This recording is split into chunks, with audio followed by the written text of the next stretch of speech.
Bharuch post ઓફિસમાં બોમ્બની ધમકી બાદ બોમ્બ ડોગ સ્ક્વોડનું સર્ચ ઓપરેશન શરૂ કરાયું હતું.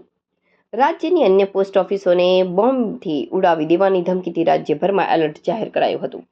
ભરૂચ ડિવિઝનલ પોસ્ટ ઓફિસ ખાતે લોખંડી બંદોબસ્ત ગોઠવાયો હતો. બોમ્બ અને ડોગ સ્ક્વોડ દ્વારા સઘન ચેકિંગ કરાયું હતું. સાયબર ક્રાઇમ સહિતની એજન્સીઓ તપાસમાં જોડાઈ હતી. ગુજરાતમાં છેલ્લા કેટલાક સમયથી બોમ્બથી ઉડાવી દેવાની ધમકી ઈમેલમાં આવી રહી છે. ત્યારે વધુ એકવાર ગુજરાતની વિવિધ પોસ્ટ ઓફિસોને બોમ્બથી ઉડાવી દેવાની ઈમેલ મળ્યા છે. અજાણ્યા તત્વો તરફથી ઈમેલમાં ધમકી મળતા સમગ્ર રાજ્યના વહીવટી અને સુરક્ષા તંત્રમાં ભારે દોડધામ મચી ગઈ છે.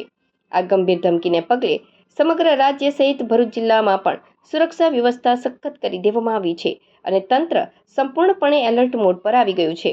ધમકીભર્યા ઈમેલ મળ્યા બાદ તુરંત જ એક્શનમાં આવેલી પોલીસે ભરૂચ ડિવિઝનલ પોસ્ટ ઓફિસ સહિત જિલ્લાની તમામ નાની મોટી પોસ્ટ ઓફિસો પર સતર્કતા વધારી દીધી છે. સંવેદનશીલ ગણાતી આ સરકારી કચેરીઓ પર વધારાનો પોલીસ બંદોબસ્ત તૈનાત કરી દેવામાં આવ્યો છે. કોઈપણ અપ્રિય ઘટનાને ટાળવા માટે પોલીસ વિભાગ દ્વારા તાકીદે પગલાં લેવામાં આવ્યા છે. પોલીસ કાફલાએ પોસ્ટ ઓફિસ પરિસરના ખૂણે ખૂણાની સઘન ચકાસણી હાથ ધરી છે. શંકાસ્પદ વસ્તુઓ અને વિસ્ફોટકોની તપાસ માટે બોમ્બ ડિસ્પોઝેબલ સ્ક્વોડ અને ડોગ સ્ક્વોડની મદદ લેવામાં આવી રહી છે. પોસ્ટ ઓફિસમાં આવતા તમામ પાર્સલ અને શંકાસ્પદ બેગ્સનું ઝીણવટભર્યું ચેકિંગ કરવામાં આવી રહ્યું છે.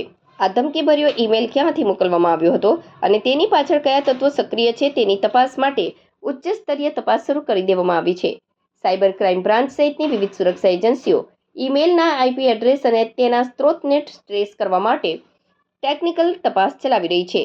સુરક્ષા એજન્સીઓના જણાવ્યા અનુસાર ભયનો માહોલ ઊભો કરનારા અસામાજિક તત્વોને વહેલી તકે શોધી કાઢીને તેમની સામે કડક કાનૂની કાર્યવાહી કરવામાં આવશે.